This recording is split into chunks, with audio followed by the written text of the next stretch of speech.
Бұл оқиға 1995 жылы оңтүстік Қазақстанда болған. Ол кезде Андрей 25 жаста.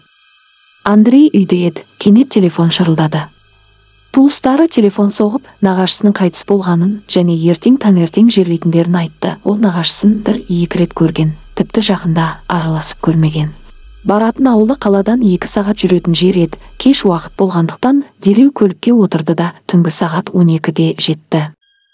Ол үйде бәрімен амандасты. Нағашы ағасының мәйіті басқа бөлмеде жатыр, жерлеуге дайын.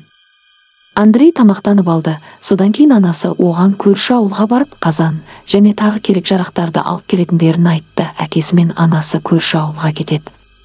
Үйде мәйіт болғаны Андрейді ыңғайсыздандырған жоқ, өйткені әдет бойынша дене үйде түнеуі қажет. Андрей диванға жаттып тынығуға кіріседі. Тас қараңғы. Ол кездерде қиын жағдай болатын ауылдарда жарық жоқ. Жарты сағат өтті, ұйықтай алмай жатыр. Кенет пианиноның аяғы сынып, бұрышқа құлағандай қатты соққының дауысы естілді. Андрей қатты қорқып кетті.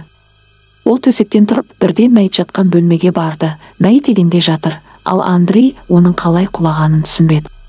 Ол қатты қорқынышпен ессіз үрейленген күйде.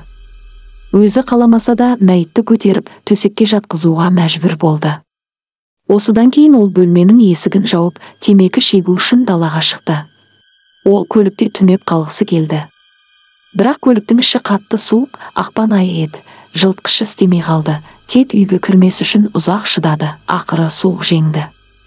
Көліктен түсіп аулада ұзақ жүріп, ол үйге кірді де ас үйде отыруды шешті.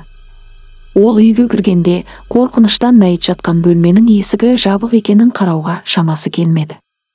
Біраз отырғаннан кейін ұйықтап кетіпті. Көрші бөлмеден шыққан қатты дүрсілдің дауысынан оянып кетті.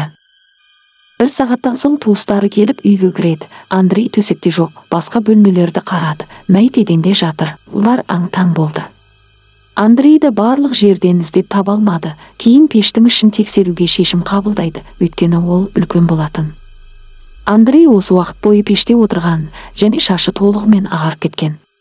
Жерлеуге көмектесті, бірақ өзі бармады. Ал оның әлі күнге дейін шашы ағарған және ол бұл оқиғаны үлкен қорқынышпен еске алады.